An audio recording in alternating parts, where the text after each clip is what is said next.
Okay, thank you. Good to be here. We will try and do this as interactive as possible within this group. I'd like to first sort of give a quick introduction of myself.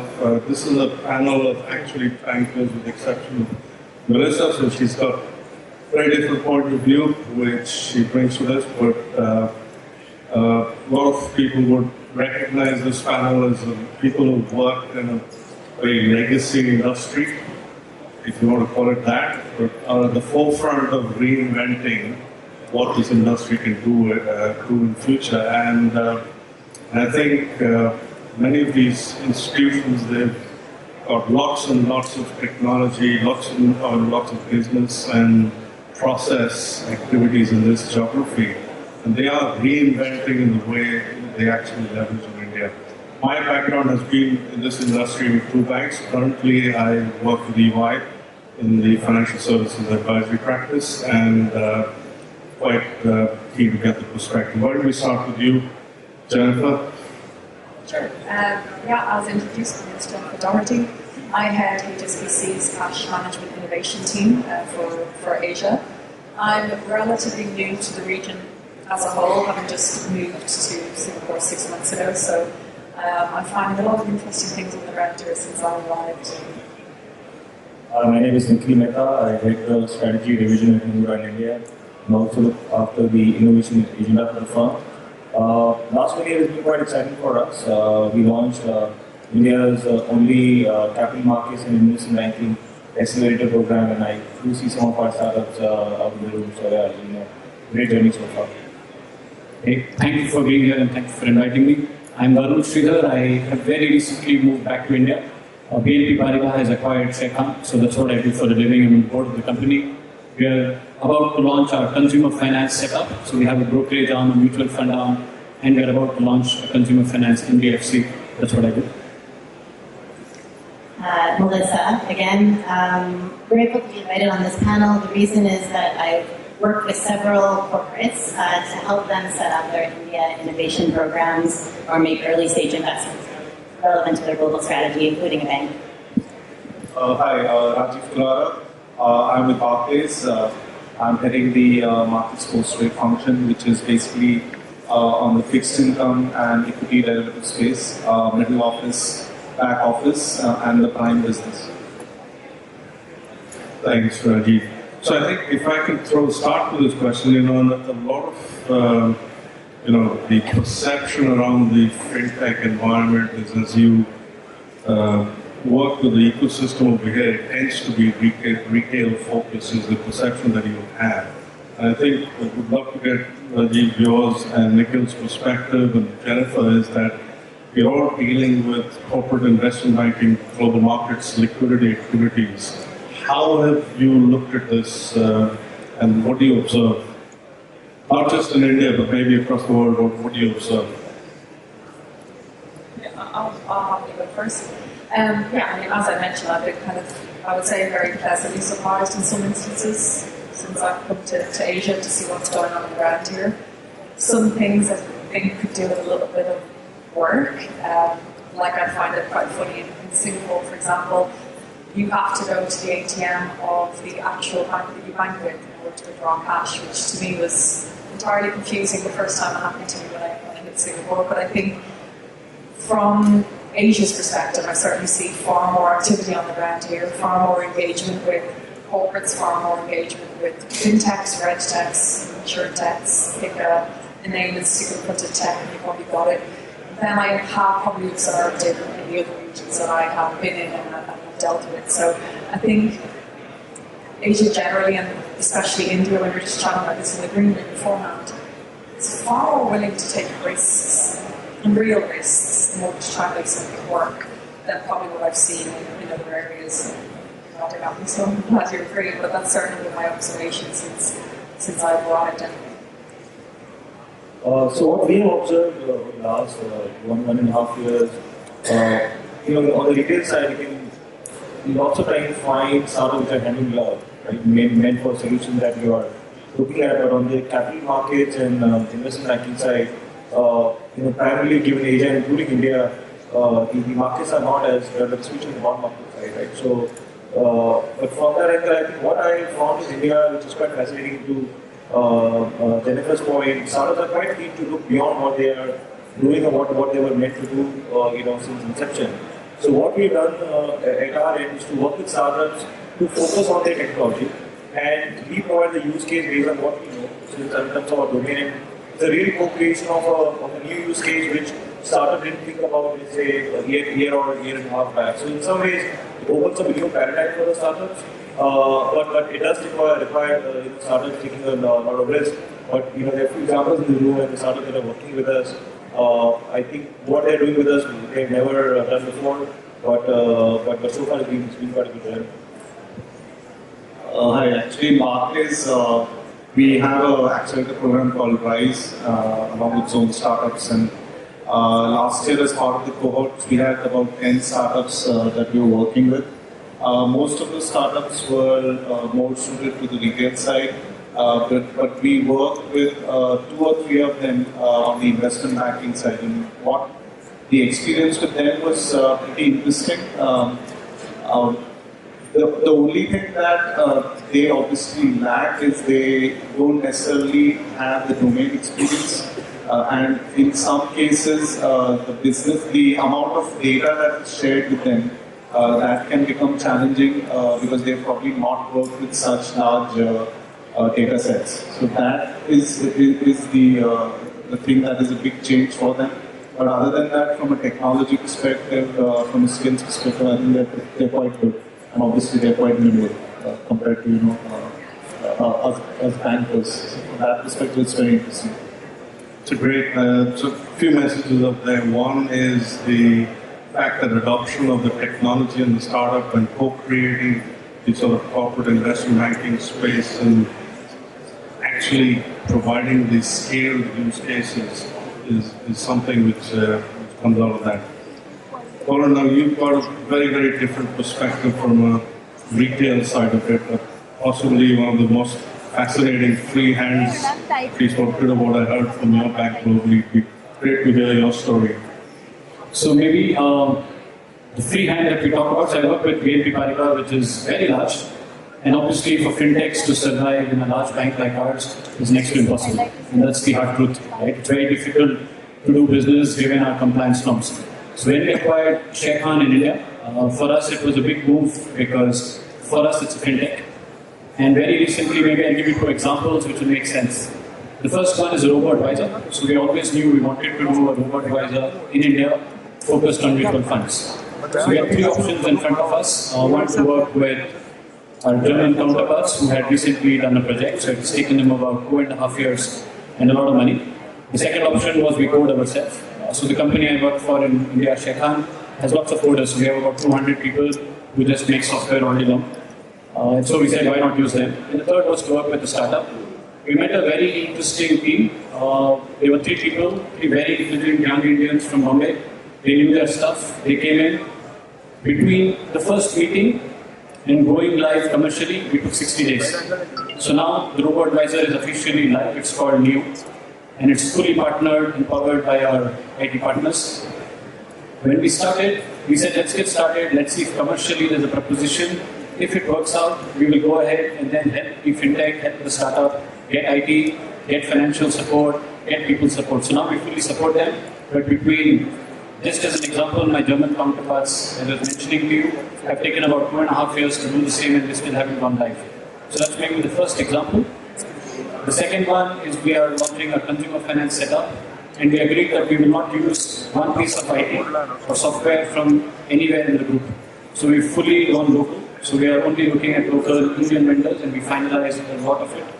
And that's maybe a second message where the group says, India is great, there are lots of startups, work with them, and maybe some of them can then get exported back. So we're looking at those kind of options in the real life. Great. Well, listen, there's a huge number of financial institution banks in the world who are not necessarily the powerhouses in this geography as our other 4 panel members here are from. It's got a footprint. How do you see that in the US? I mean, the small regional banks who don't have a direct access into this ecosystem? How are they reaching out? So the short answer is they're not, but I think they should be. There's a lot of regional banks across North America that are tackling very similar things to the challenges that the companies around the firm are solving. Arguably, the companies around the firm are solving them on a much larger scale. But there's a lack of resources and even of awareness of the opportunities of learning or new technology or talent that they could bring. So I'm a big proponent of companies, even if they're not in a global position to actually enter the market here or another emerging market, to be able to take small equity stakes or even just provide a platform for partnerships with Indian or other market startups to be able to learn and derive solutions. There's a lot of leapfrogging happening in terms of the innovation and problem solving that's happening for customer and enterprise needs here that could be applicable back to the US market. But typically what we see is that the banks that are setting up GICs or partnering like the own startups for an innovation hub are the ones that also have a market or direct business interest in the country. Great. Thank you. Now, question to all of this panel, and maybe Rajiv will start with you. I mean, we're talking of an industry which is very heavily regulated, right? Lots of changes coming, particularly, let's say, the post-trade environment, which you look at, whether it's Brexit or MiFID II, blah, blah, there's no end to regulations.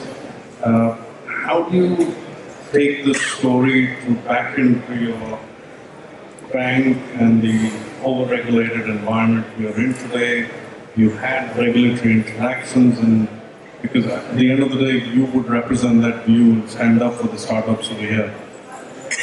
So I think with our experience working with Rockmetric, which was a startup that I personally was working with, one of the challenges we had internally was to share the data for Rockmetric to work on. And we were actually working or giving them a relatively small set of data of 1 million records. But we had to go through a whole bunch of internal approvals. We had to obviously get signed in from legal audit. We had to also mask the data and then go ahead and share that with the startup. What ends up happening is that these startups are probably not used to waiting to start or kick off the POC, and that can become a bit of a challenge, keeping them engaged for that time. So we've at least for us, banks, we've got to kind of get away, get out of our own way, because that tends to kind of delay things. So that's the challenge. And we've got to have a process, a mechanism in place where when we are working with startups, we are kind of being a lot more responsive so that we can get faster turnaround time from them. This is from, data regulations, they're only getting more and more intense around the world. Yeah.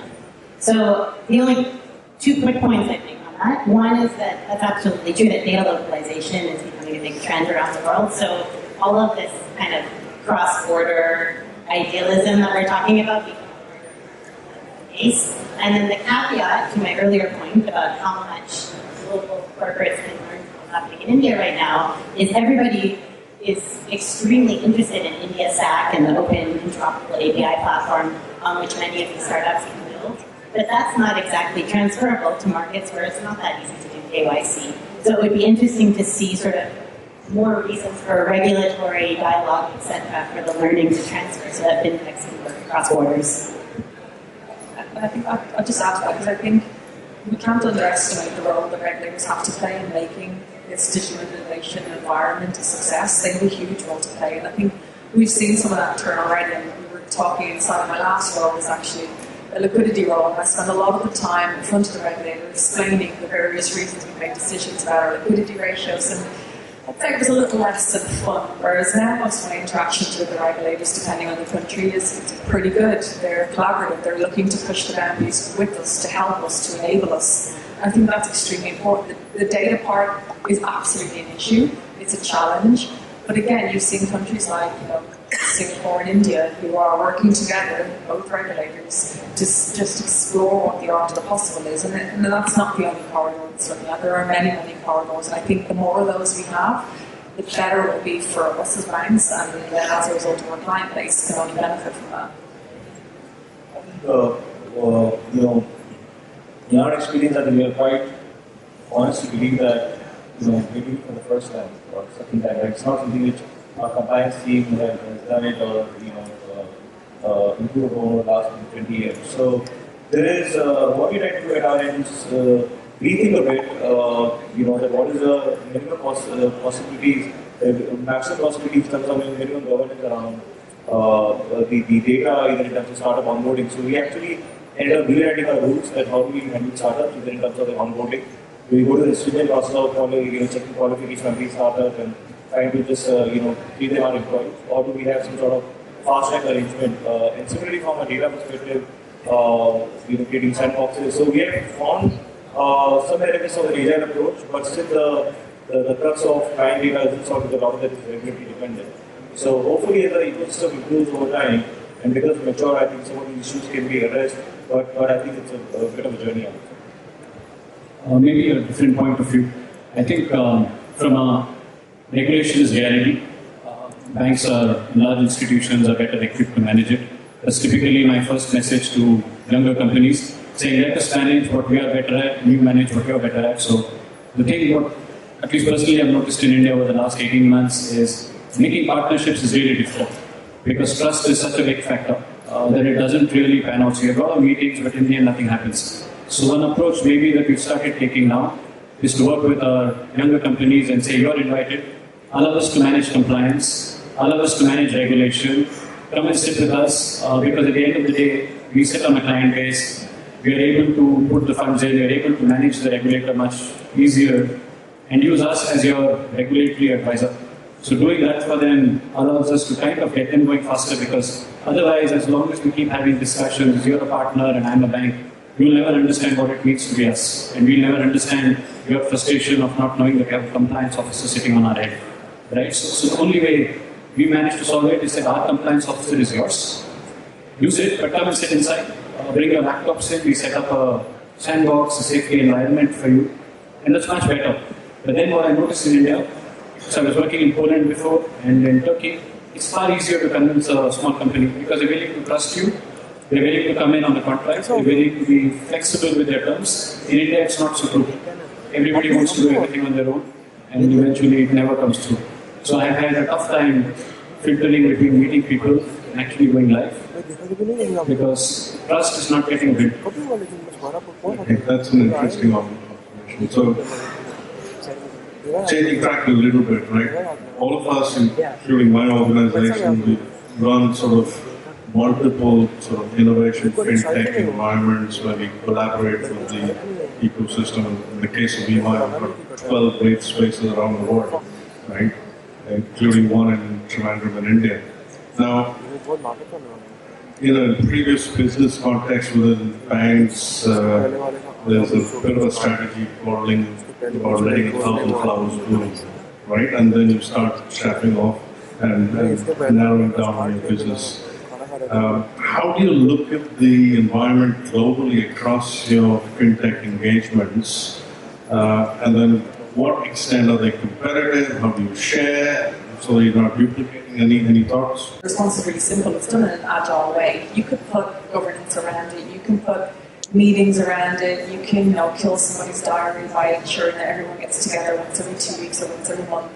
But I think that actually then kills the innovative environment that you're working in because it's too rigid, it's not agile, it doesn't flow, you can't just take your ideas through. Generally there's always somebody, unfortunately, that will find a reason not to do something or a reason to do something. So we do have multiple teams, we generally all bounce off one another for want of a better description. It's a lot done on relationship building. I know that while I sit in the transaction banking side, I can call my counterpart in global markets or the commercial bank, and I might happen to be here with you today, just to have a chat and bounce an idea around it. You guys have viewed this, we were thinking about that. I might not have the answer, but they may say, actually, I came across a company that might be able to solve that for you. Let me get the details. I mean, in reality, you're talking about a few hundred people at most in the group.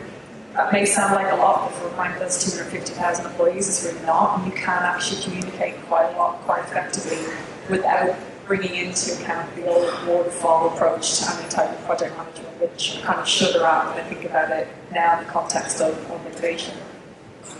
We also have a similar challenge actually. So for us, we have kept the innovation very global.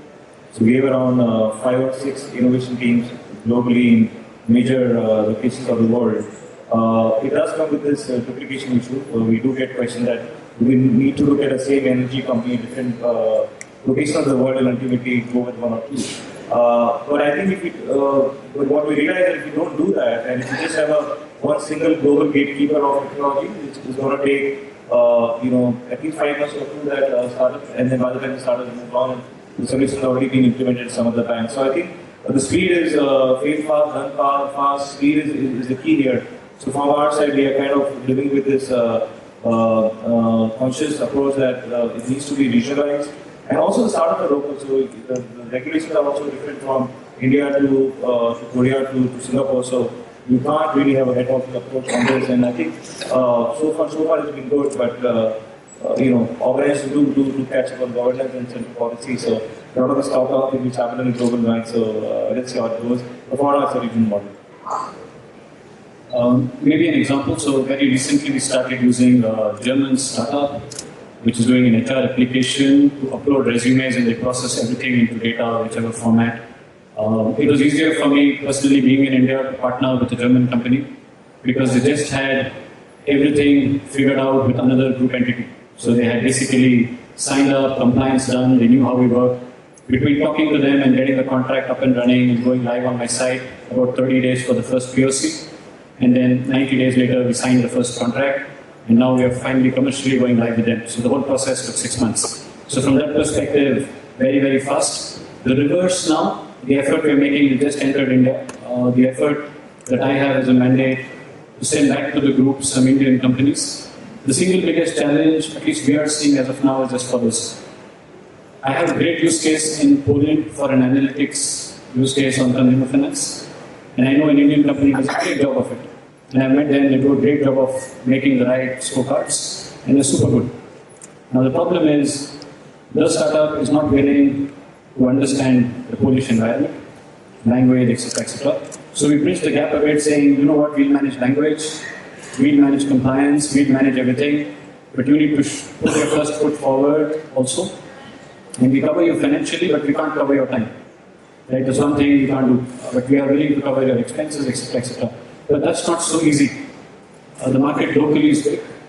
People are more interested in local business, and then the Polish deal never works out. Right? So that's a bit where what I see today is we're looking at Indian companies. I don't see very small companies making it global. I see the ones who've been a bit ahead of the curve, at least have 4 or 5 contracts signed, a solid investor behind, maybe making a bit of money, having a management team locally to delegate, a sales guy to send over. I think those are the people who will be able to succeed. Yeah, I would agree with that. I think, one of the challenges as an observation over here is the different use cases and fintechs that you have in India. You would think are absolutely suitable for other emerging markets, whether it's in Africa or the Middle East or Asia or Latin. However, what we've observed is that generally, even as EY, when we sort of are trying to play a role over there, we are challenged in getting people across different emerging market environments. Right. As a direct example, I'm helping a US company right now build an InsurTech product, a new product, and we were looking for a partner, active, a live customer for a FinTech startup. So we sort of went shopping to find the right InsurTech partner, actually both on distribution and carrier analytics side, and found the right partner in India, and we still couldn't make it work because of the US state-by-state insurance regulations, which was really disappointing. But it sort of alludes to the fact that no matter how much we talk about this being a global innovation hub now, there's still sort of maybe another 5 years before we can figure out how to overcome those things. I think my experience also has been that when we kind of filtered down the cohort last year to about 10 startups, and when we were actually going through the evaluation of that, we found a lot of the startups were providing similar types of solutions and kind of addressing a similar problem statement, and a lot of them kind of had not explored areas in the investment bank or in other parts of retail. So I think that's something that probably should be looked at, because that will then give us, the bankers, a lot more startups to work with. Good. I think we've got time for one more round of the question. I'll just ask this, starting with you, this how has your organization defined your group's success, and what would they want from you in 2-3 years in the environment that you've set out to do? Wow, okay. Well, as I'm relatively new to the role, that's actually been discussed quite recently. How they define success? Actually, it's shifted.